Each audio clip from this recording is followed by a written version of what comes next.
All right, we got a super awesome, high energy friend of mine coming up here now. Brian is the owner of an awesome facility up in Michigan, and he is also the mad genius behind some boot camp games that he's going to share with you guys. So stuff that you can take home, implement, and your clients are going to think that you are also a mad genius. So let's give a round of applause for Brian, whose name I will not even try to butcher. I think it's the Canadian accent that messes it up. None of you guys have last names anymore. I know, apparently. Everybody see me okay? Yes. Because this is about as tall as I get, so I can't do anything else. There's going to be a lot of short jokes today. It helps if you laugh at them. Makes me feel better. All right, my story. Believe it or not, I was actually sitting in that chair right there. I won the TRX last year. I didn't even have to do push-ups. How mad are you guys? But no, I was sitting in here. I was kind of at a transition point. I was renting a space from a big box gym, Anytime Fitness, and I had like a 10 by 10 little like foam floor that I had to move spin bikes off of all the time, and like it was just this big pain in the butt to get class. And I was kind of at that breaking point where I was like, I need something better. So that's why I kind of decided to take action, joined the Turbulence training family, became a licensed Turbulence training instructor, and then it was just kind of a downward spiral from there. Got involved with a whole bunch of stuff. I am part of the mastermind group, which helps me tremendously. You want to talk about conquering. I have a brick and mortar, but I also have, obviously, the game stuff I'm going to talk to you guys about. That info mastermind, you can do both. I mean, everything I learned from my info stuff online, I can take offline, and you just kill everybody locally online. I mean, there's no competition. I dominate the top charts of Google all the time locally, so you do learn a lot of good stuff from that. But anyways, I'm not here to talk to you about that. I'm here to talk to you about boot camp games. This is kick ass and play games, because let's face it, there's two types of boot camps. There's fun boot camps and there's kick ass boot camps, okay? You want to be a kick ass boot camp. You don't want to be a fun boot camp. Curves is fun, okay? Kick ass is memorable, all right? So the difference between kick ass and fun is kind of like an example of something fun would be like T-Rex. Like T-Rex is a dinosaur. He's kind of fun, right? I mean, he can't do push-ups, but he's kind of fun. But then you have something kick ass like Chuck Norris. Chuck Norris, he kicks some ass, okay? So you guys want to be the Chuck Norris of boot camps in the area. Don't be fun like T-Rex, be Chuck Norris, okay? So in order to do that, I implement a lot of games, okay? And my iPad's not cooperating. There we go. All right, so the reason why we do games, it's simple.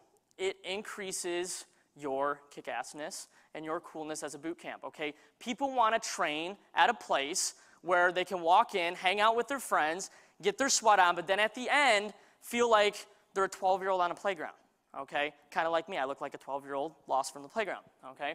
So really what we want to create with games, we want to create that sense of youth, that sense of energy, okay? And that's exactly what games do.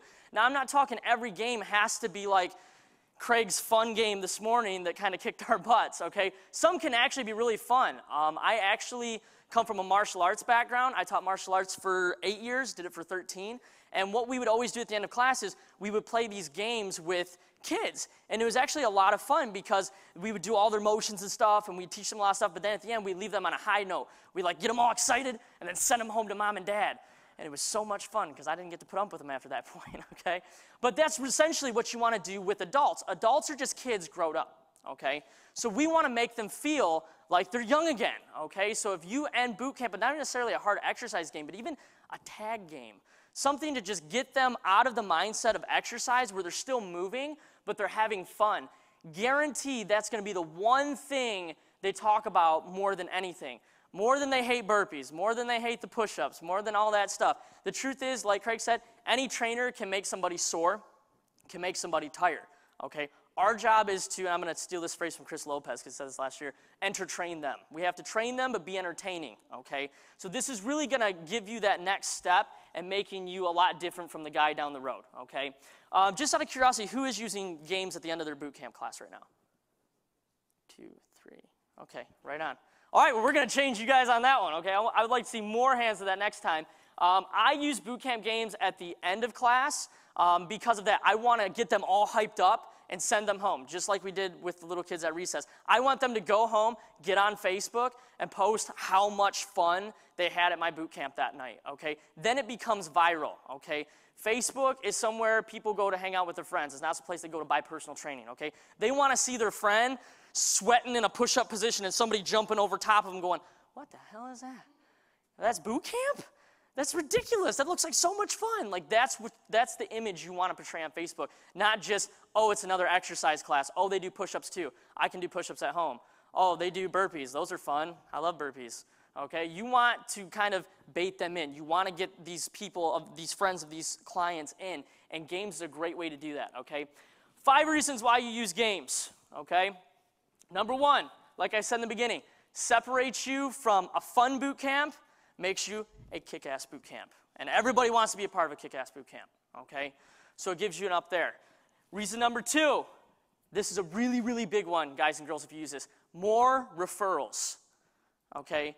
When people are excited and they leave on a high note, they're going to tell everyone they know about it, okay? It just naturally generates more referrals.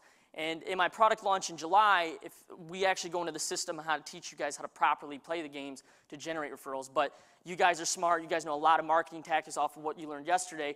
You can apply those to your games. Even simple things like just tagging people, taking a picture of everybody playing the game and tagging them on Facebook for all their friends to see them. Something as simple as that can get you a lot of referrals and a lot of awareness from that boot camp, okay? The third reason why, and this is a big one right now, especially summertime in Michigan. Everybody has this theory in their head that because it's warm and they're sweating outside doing nothing, that they're working out and being in shape. So a lot of people like to slack and not show up, okay? Games help with retention. The third reason is retention, and it's a really big one. A lot of people, we get so focused, especially on getting new clients in. What tactic can I do now? What direct mailer can I do now? All this stuff to get new people in. Realize it's 7 times cheaper to just retain people than it is to buy new leads and buy new people, okay? If you just keep your people happy, they're going to do way more marketing for you that cost you $0, okay? So retention is a big, big reason why if you're not doing games, you really should think about it at the end of class, okay? Also, that comes along with that, it's an increased sense of community.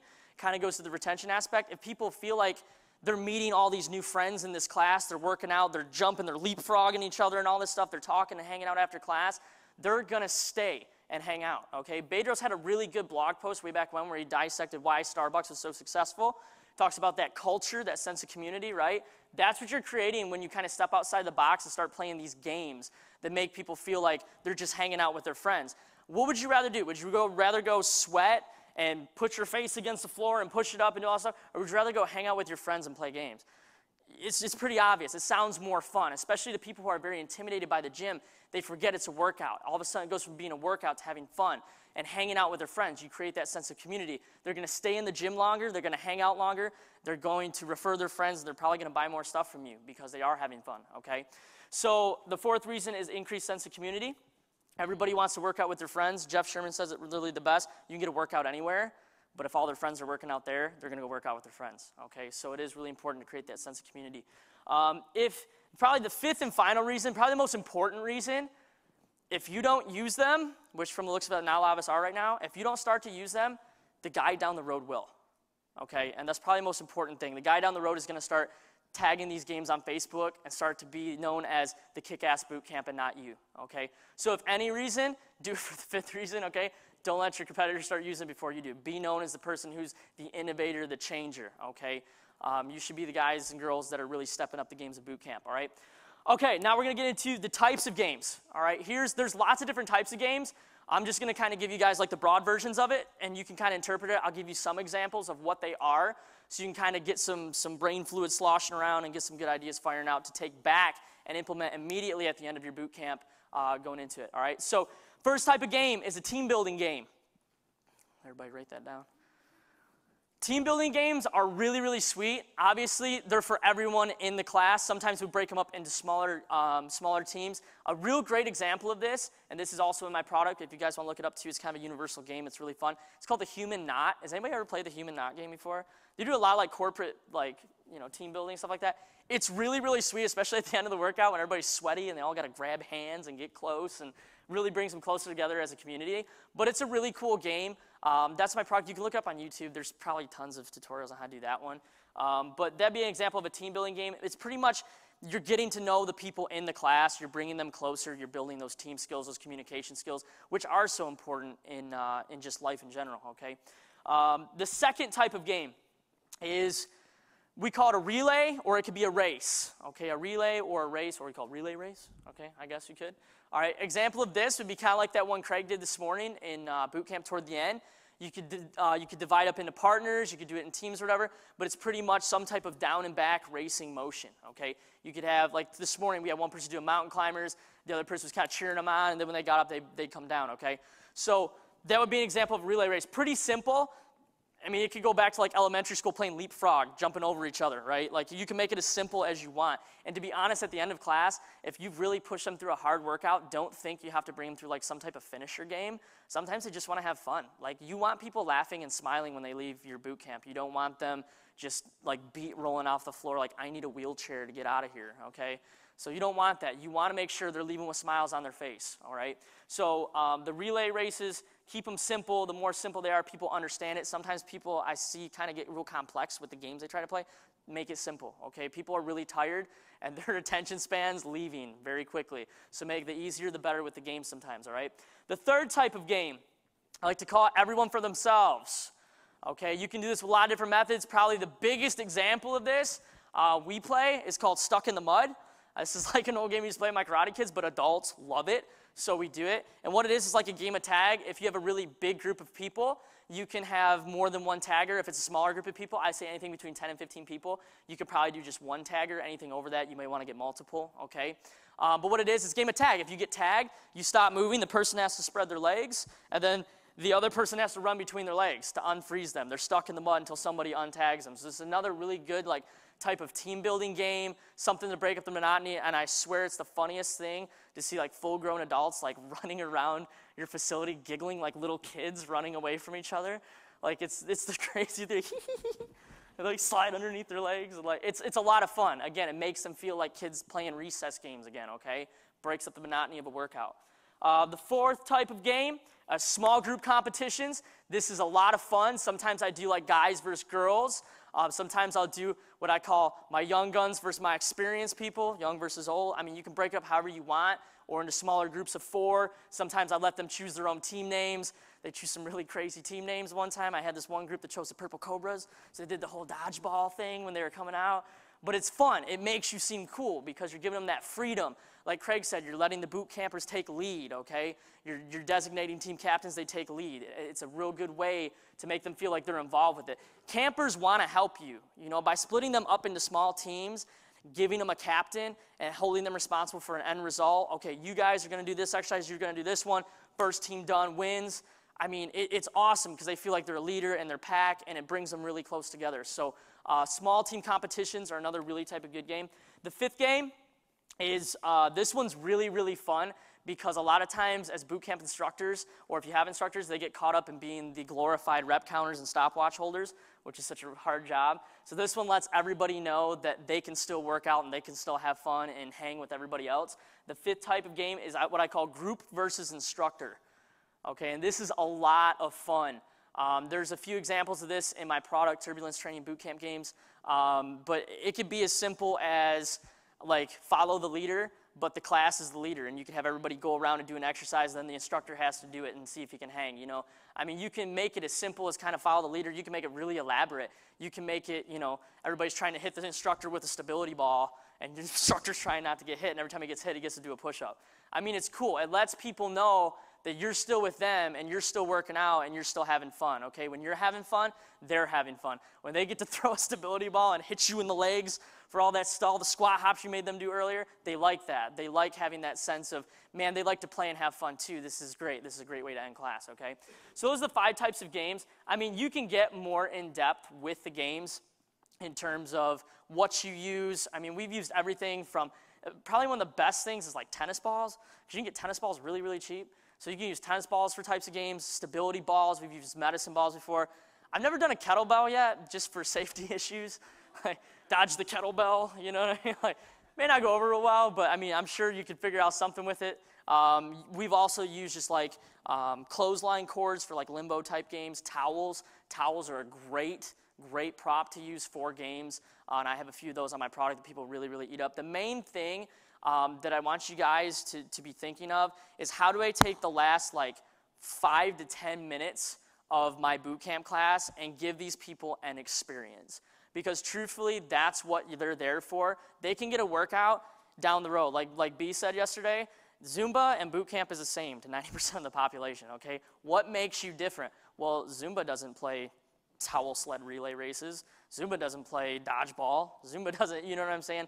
Have fun, and this is going to make you very different. Now people will see the difference. When people look at your Facebook and they see these pictures with all these members tagged in it and stuff, with these smiles on their faces, and with like all these crazy positions and stuff, all of a sudden they're like, man, that looks like way more fun than Zumba. That looks way better than the local community center. That looks way better than that kickboxing class, although kickboxing's good. Got my kickboxing guys back there. I got to be careful. Come here and hit me. But really, like, you want to be different from the guy down the road. And by taking the last 5 to 10 minutes to kind of make yourself different, still get them moving, but not feel like exercise, it's really going to put you a step above everybody else, okay? So that's really the main thing I want to get across to you guys today is step outside of the box of fitness and start thinking fun, start thinking games, start thinking kick-ass, because games are going to make you look like you kick ass, and it's going to get more people in, and it's really going to break up the monotony of it. And like I said, don't think just fitness games. Games in general, tag, freeze tag, dodgeball, tug of war. How many people have battle ropes? You can do tons of stuff with battle ropes, okay? Get creative with it. The more outside of the box you are, the more people are going to come back, and they're going to position you as the fun, awesome, exciting, energetic boot camp. Because I'll tell you right now, every time I run one of my boot camps, or one of my instructors runs boot camps, all I see is people watching the clock for the last 5 minutes of class. It's like that reward for all their hard work, okay? So that's my little spiel I'm going to give you about games. I do have a product launching. It's going to be late July around Bedros' birthday. It's called Turbulence Training Bootcamp Games. It's going to be 31 done-for-you games. They're done for you. It's got a manual, videos. So if you're like me and you hate reading manuals, you just follow the video. But there's 31 of them. With all the upsells, ends up being like 66 games and change. So it's a lot of games. But that's really what it takes. I mean, sit down, make a list of like the old games you used to play at recess with all your friends and in gym class, and implement them at the end of class. Is it a little stepping out of your comfort zone? Is it kind of breaking up? Yes. But people like different. People like change. I mean, you can twist a game 10 different ways. How many variations of tag can you play? A lot. Stuck in the mud, freeze tag, you know, seaweed. Anybody ever play seaweed? I was like always short, so I kicked ass at that game. But yeah, it's like you get tagged and then they're waving their arms trying to tag the people that are running around. I mean, there's a lot of cool variations. So just think like a 12-year-old, okay? Get a whole bunch of the games from back in the day and implement them at the end of your boot camp. I would like everyone to go home first thing and try the game idea at the end. I guarantee everybody's going to be buzzing about it. That's going to be the biggest talked about thing for like the next few weeks, all right? Is there any questions on boot camp games? Any? Pretty simple concept, right? Anything at all? You just stare at me. That's cool. Yes? Yeah.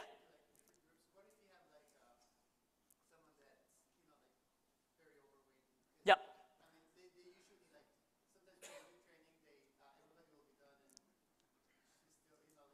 Yeah, his question was, what if you have a client that's kind of struggling with, let's say, bad knees or a little overweight or whatever, and they can't really keep up with the team? Is that correct? You're trying to finish up and they're kind of dragging and whatnot. What you do is you would, in that case, if I saw a few people that were really kind of dragging behind, I would do teams accordingly, and I may alter the game accordingly as well. So let's say if I had like 2 groups of 4, right, and I had like one person that I had like, let's say, 2 people that were really kind of tanking out, and I didn't know if they were going to be able to make it through the next game, I would split them evenly. Of course, I wouldn't put them both on the same team because you do want to make, you know, teams somewhat even. And then at that point, I would do something, let's say it was like a really intense game. Like I have one called Hungry Hungry Hippos. It's human Hungry Hungry Hippos. I'm not even kidding you. It's seriously, you ever play Hungry Hungry Hippos? Oh man, it's great. But if it was a game like that where it's a lot of endurance required to finish it, what I would do is I would alter it a little bit where, let's say I was playing Hungry Hungry Hippos, I would have that person who was tired more or less be the cheerleader that was kind of giving the resistance to everybody. And what I would do is almost make them like a team captain, so to speak. I'd be like, all right, You're going to be the team captain. Your job is to cheer everybody on and keep them moving and keep the energy high. If your team gets quieter than this team over here, you guys get push-ups. So you better keep that energy high. And I more or less make them cheerleaders, kind of get that team spirit rolling, because that's really what we want as a game. We want that sense of team, that sense of community, that sense of loyalty. So yeah, if that was the case, that's exactly how to handle that. I'd split them evenly, one tired person here, one tired person here, and I would make them the cheerleaders to keep the intensity up. That way they still feel like they're active and they're participating, but they're not, they're not tearing their team down and making them slow, because that's the last thing you want to do is single somebody out and make them feel like they're the ball and chain that's holding everybody back. So yeah. And games accordingly. I know if I have a lot of beginning people in a class, I'm not going to do one of my advanced games, because I have this one called the commando relay. It's hard, okay? And no, commando, your pants stay on. It's not like that. But to be honest, you just game accordingly. If I had a game written up and I saw that all of kind of the beginner, intermediate people showed up, I would just go grab another one. I'd make it something really simple. I always have what I call a go-to game, which for me is a relay race, and you guys can write that down. Always have a go-to game in case you need to alter something. Let's say I wanted to play dodgeball, let's say, right? Let's say I want to play dodgeball, and I have a whole bunch of people that I know are not going to be down for the game of dodgeball. Let's say my 40, 50, 60-year-old crowd shows up to that class for some reason all at once, and they're not going to want stuff thrown at them. In that case, I would have a go-to game. In my case, it's a relay where I have one teammate do jumping jacks, the other person runs down, does 5 burpees, and then runs back, high fives, and then they'd switch, So I would do something like that. Always kind of have a go-to game, kind of like in boot camp. I always recommend people have go-to exercises in case your instructor blanks out and you forget what you were doing. Just mountain climbers, go. Always have those go-to games and go-to exercises in case that happens, and just have them ready. Good question. Any other questions? Pretty simple. Yes? What's the website to download these games? The website for these games, is it going to be under the TT Bootcamp Games URL? I don't know. We haven't decided that yet. We'll let you know. You're subscribed to Craig and Bedros' email, their email list. Craig's, you'll get it. Craig and Bedros will both email out with the URL. We have a couple URLs, so we're still trying to figure out which one we want to point to. So, but yeah, you will get the email with all the information in it and the full package and all that deals and stuff like that. And we also have some bonus reports too that teach you how to properly market it on Facebook, and we have reward point systems we talk about and stuff like that. If you play games right, guys, don't just think of it as trying to spread awareness and community in your boot camp. Although it should be a good form of marketing and referrals for you guys. Really sink into your Facebook knowledge and your marketing knowledge and tie it in with your games. Use referral cards, use the bring a friend days, use stuff like that. I've even literally done an entire boot camp day of nothing but games. I called it fun and games, and I probably had a good 30 people show up to that class, and that was before my boot camp got bigger too. Because before I was playing games, I had about 25, 30 people in my boot camp, and then I started playing games and tying them with referral stuff and marketing stuff, and I actually over the course of 3 weeks was up to about 80-something people just from the referral competitions and stuff we tied with the game. So don't just think it's something to make you cool and stuff like that, although it is. Think of it as a form of referral marketing to get people into your boot camp and to start that buzz that everybody's talking about, starting that buzz, creating that culture. It's a really big deal. So it does work in terms of booming your membership as well. And I didn't spend a dime. I think I spent a couple $100 and getting some gift cards. That was it. So it's a relatively cheap way to do it. Any other questions? Awesome. Thank you guys so much. I appreciate it. If you have questions, talk to me after.